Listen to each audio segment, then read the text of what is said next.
Hey guys, I'm Chez and this is Chez M0i. Welcome back to my channel on a wet Monday afternoon. It's the 19th of December and today is a video I never ever thought I'd make. What I was going to say is completely different to what I'm about to say now, based on what's happened in the last 48 hours. Now, if you are not from the UK, you're not going to be familiar with a guy called Jeremy Clarkson. He's a TV personality and apparent journalist. I didn't know he was a journalist until yesterday, when he wrote an article about Meghan Markle and how much he hates her. Meghan, though, is a different story. I hate her. Not like I hate Nicola Sturgeon or Rose West. I hate her on a cellular level. At night, I'm unable to sleep as I lie there, grinding my teeth and dreaming of the day when she is made to parade naked through the streets of every town in Britain, while the crowds chant "shame" and throw lumps of excrement at her. So a number of entertainers and people from media came out and basically condemned what he said, including a lady called Carol Vorderman, who's, you know, everyone knows, I say everyone, many people know her in the UK. She's very popular. And although she, you know, she wasn't too impressed by Meghan and Harry's documentary, even she was disgusted by what Clarkson said. No, Jeremy Clarkson, not on any level. In any circumstance is it okay to write this stuff about any woman, and absolutely no to everyone who's my age thinks the same. No, no, no. We absolutely do not think the same. Listen to the noise, Jeremy. The crowds are chanting "shame on you." His own daughter, Emily Clarkson, who is a body confidence campaigner, put out this statement on her Instagram page. My views are and have always been clear when it comes to misogyny, bullying and the treatment of women by the media. I want to make it very clear that I stand against everything that my dad wrote about Meghan Markle, and I remain standing in support of those that are targeted with online hatred. So today Jeremy Clarkson has issued an apology via Twitter, trying to justify why he said what he said. Oh dear. I've rather put my foot in it. In a column I wrote about Meghan, I made a clumsy reference to a scene in Game of Thrones, and this has gone down badly with a great many people. I'm horrified to have caused so much hurt, and I shall be more careful in the future. I've never watched Game of Thrones. When Game of Thrones first came out, my brother said to me, "Chez, you need to watch this." And I watched, I think it was the first 15 minutes of the first episode, and it was I was like, no, I don't want to watch this.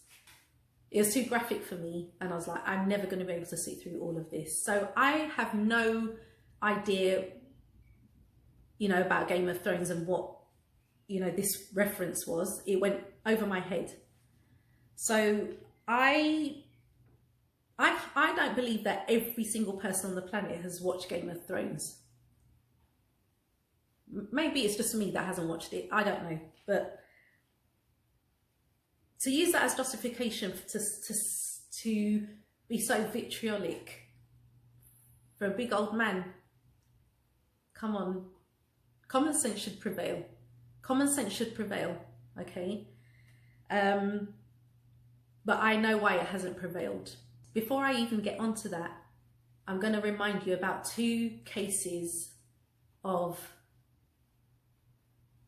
violence perpetrated against young women in this country over the last couple of years. The first one is Sarah Everard. On the evening of the 3rd of March 2021, 33-year-old Sarah Everard was kidnapped in South London, England, as she was walking home to the Brixton Hill area from a friend's house near Clapham Common. She was stopped by off-duty Metropolitan Police Officer Wayne Cousins, who identified himself as a police officer, handcuffed her and placed her in his car before driving her to near Dover, where he raped and strangled her before burning her body and disposing of her remains in a nearby pond. And the most recent one is Zara Alina. An evil sexual predator has been jailed for 38 years for murdering law graduate Zara Alina just days after he was released from prison. Jordan McSweeney left Miss Alina, who was walking home from meeting friends, for dead after dragging her onto a driveway and brutally attacking and sexually assaulting her in 9 minutes of sickening violence. Today, the vile killer refused to enter the dock at the Old Bailey, saying he didn't want to relive the murder. McSweeney had targeted at least 4 women before he preyed on Miss Alina, 35, who was discovered fatally injured in the early hours of Sunday, June 26th. So, as I said previously, common sense should prevail in things like this. Jeremy Clarkson and Piers Morgan are 2 prominent white middle-aged men in Britain. Many people know them. They had the boldness, they had the energy to behave how they behaved when it comes to Meghan.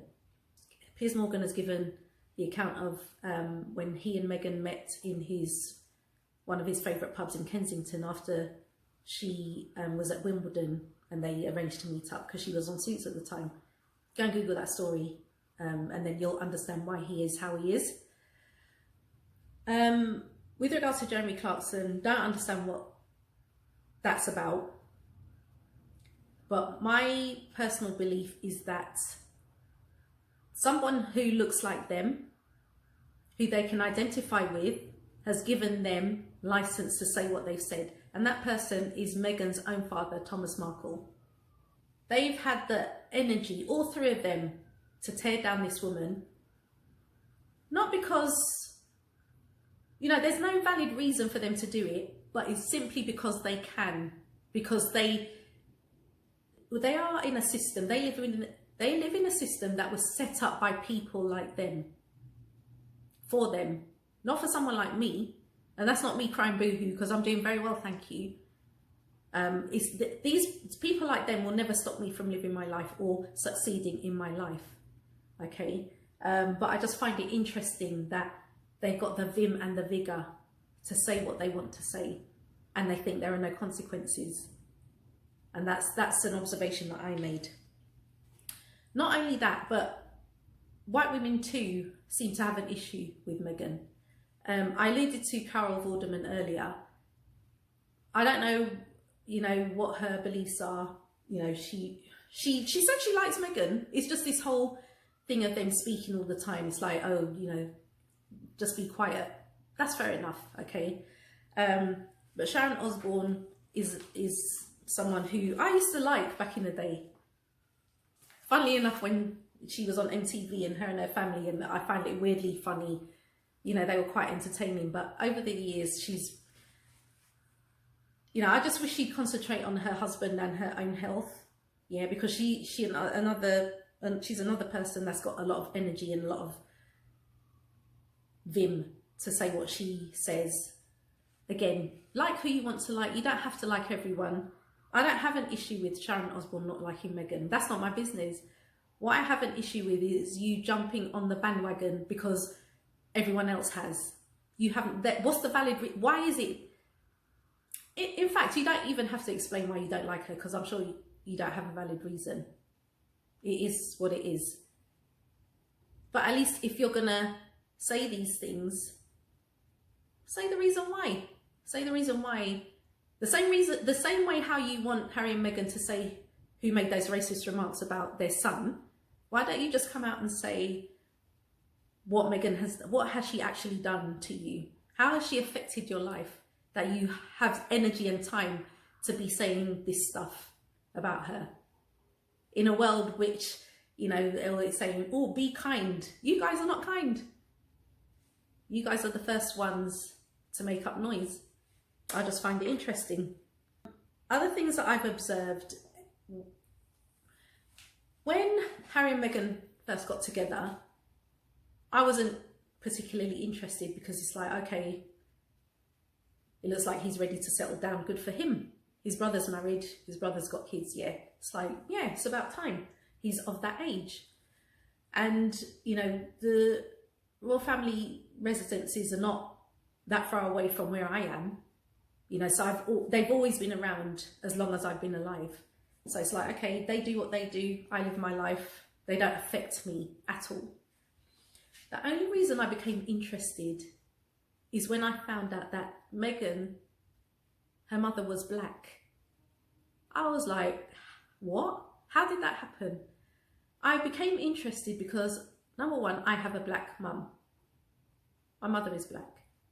I am a black mother to a child of mixed heritage. Okay, so I was like, this, I never ever thought I would see something like this in my lifetime. Not that I would ever contemplate it, because for me, that was an impossibility. That institution, you know, what I've read of documents in the 60s where they would not give black employees clerical roles within the palace. You know, it's like, well, that's, for me, someone of colour being married into that family, that actually shocked me. So I started to take an interest. And then she only became an anomaly when she got involved with Harry, because before that she was living her life, relatively successful actress, living a nice life in Toronto, travelling, being with her friends, just a free, independent woman. She became an anomaly because as a member of the royal family, the irony is, basically she's a descendant of African slaves and a descendant of slave owners of African people. That was the irony for me. I said, this is going to be interesting. Okay, so the reaction that she had within the family, according to their documentary and according to the Oprah interview, I was not shocked at that at all. Because I even remarked, I said, after this interview, when the Queen passes away, which I didn't think was going to be earlier this year, I said, when the Queen passes away, watch what happens to the royal family. Watch what happens to the Commonwealth. Watch what happens. I said, the Commonwealth is going to crumble. And you can see that starting to happen with the breaking away of Barbados. They are now a republic. They are not part of the Commonwealth anymore. Jamaica is ready to follow suit. Australia is ready to follow suit. Much of the Commonwealth is made up of non-white citizens, a high percentage of non-white citizens. Meghan would have been the perfect bridge for that gap. And from what I've witnessed, they tossed her away. Meghan Markle does not look like me. And that is a statement of fact. That's not a thing of, oh, I wish she looked like me, I wish I looked like her. No, I am very happy with my life and myself. I don't want to be anyone else. I can say that confidently, 100%. The reason I state that is because Meghan Markle has never, in every interview that I've read or watched, she's never said that she's a black woman. She's always stated that she's biracial, and that is a statement of fact. That's a statement of fact. That's not, you know, to deny any side of herself. She's identified both sides of herself by saying that she's biracial. So when they announced their engagement, you know, a lot of black women were very happy. You know, we've got a sister in the palace, all of this stuff was going on. And I had to sit back and I thought, she's not, I don't understand how you're saying that she represents you, because she represents herself. She's not here to represent you. I don't know what you think she's going to rescue you from. She's an individual. She's a human being with her own ideas about her life. Don't put that pressure on her to now represent you and think that she's going to be the solution to racism in this country. She did not sign up for that. No one signs up for that kind of thing. So, you know, I'm not going to say all, many black women were of that opinion, that, you know, this was a really good thing to happen. Like I said, Meghan Markle does not look like me. I do not look like Meghan Markle. The reason I say that is because if anyone were to play her in a film, that woman is not going to look like me. That woman is more than likely going to look like this woman. Victoria Newton, who's the editor of the Sun newspaper, who apparently greenlit Jeremy Clarkson's article to be published. That's an irony. Victoria Newton is 50 years old. She's 2 years younger than I am. And in my mind, I'm trying to understand how someone who has 50 years of life experience can harbour so much hatred for another woman making her way in the world, who happens to be around 10 years younger than you. What is the thinking behind that? That's the question that I have. Like, why did you think that that was okay? Why did you think that that was okay? I have so many questions, you know. I don't know. You know, I could talk about this all day, but like I said, this was not what I wanted to talk about today. It was something completely different. But I'll do that video in the near future. But I'm going to wrap this up now, guys. I'm sure I'm going to get so much, you know, negative comments. If you're going to comment, no one's actually going to see this channel. So, you know, it's my channel. I can say what I want to say. I can express myself within the parameters of the platform. What I will never do, however, even if I think negatively about a situation or a person, I will never spew hatred on this channel. I'm not about that. If I'm going to say anything, it's going to be in a constructive way, and I just want answers to questions that no one else seems to be asking. You know, I think it's like, again, what did Meghan Markle do to these guys? Why, Jeremy Clarkson found it necessary to dig deep down into his soul and pull out all of this hatred.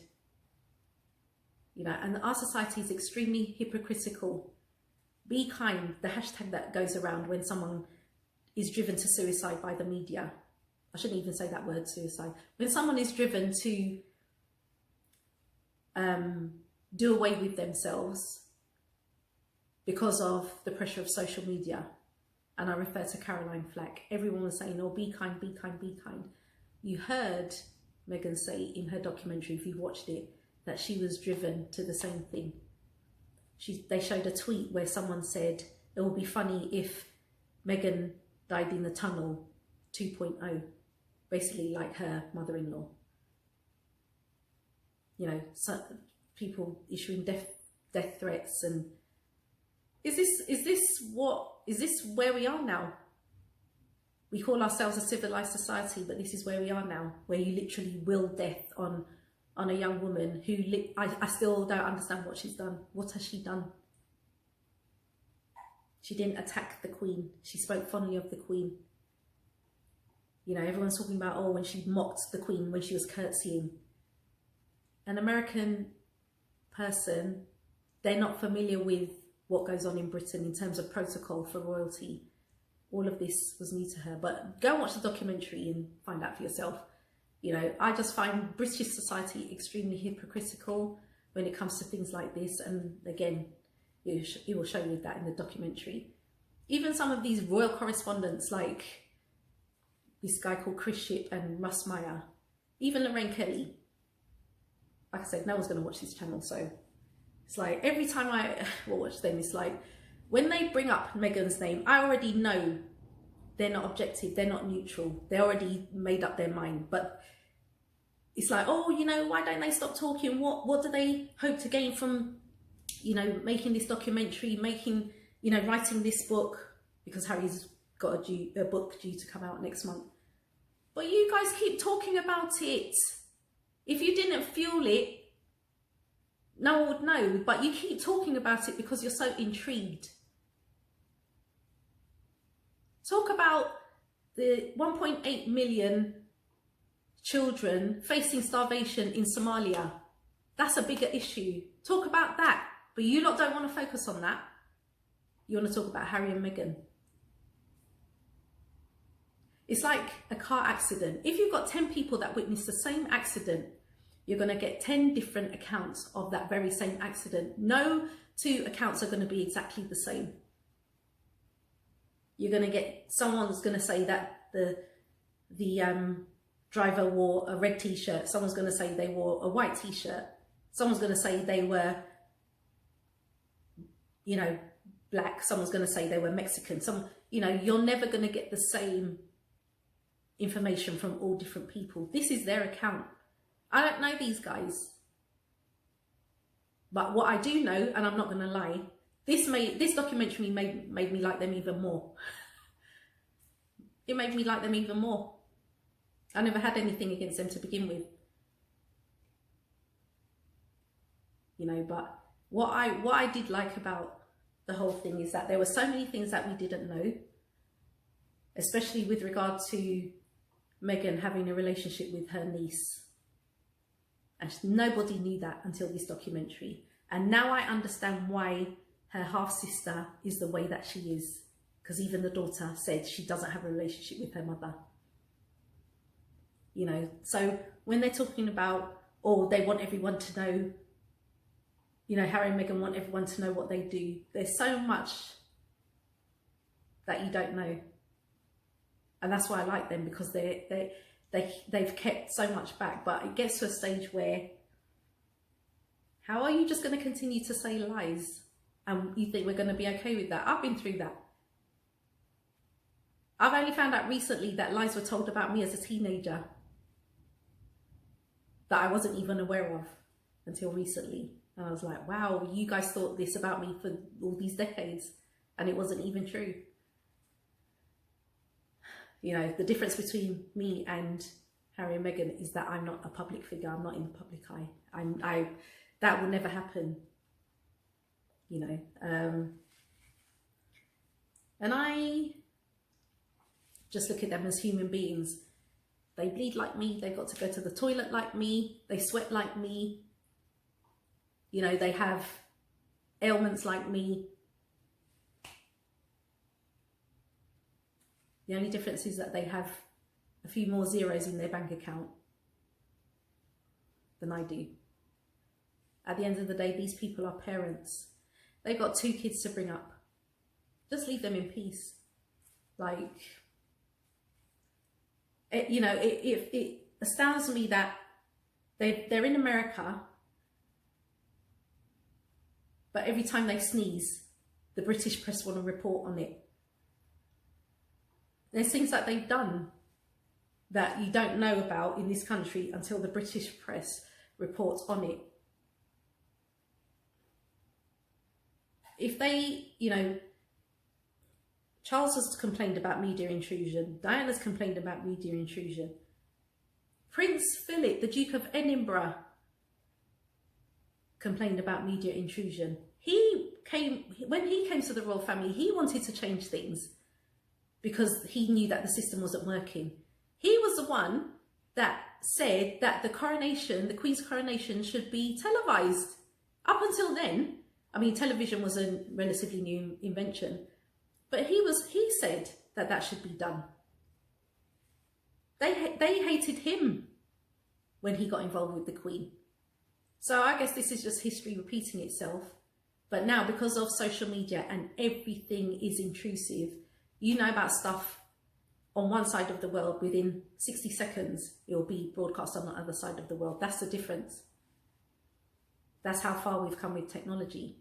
So everything is more exposed, everything is more intrusive, and everything is more real time. So yeah, these are just my thoughts on a horrible Monday afternoon, very dark, very wet. But I thought it was, for me, I just wanted to document what I thought, because if I watch this video back in a year's time, I'll be like, oh yeah, I remember that. I remember that. Like I said, this is not a channel for social commentary, but I felt so strongly because what Jeremy Clarkson wrote was unjustified. It's unjustifiable.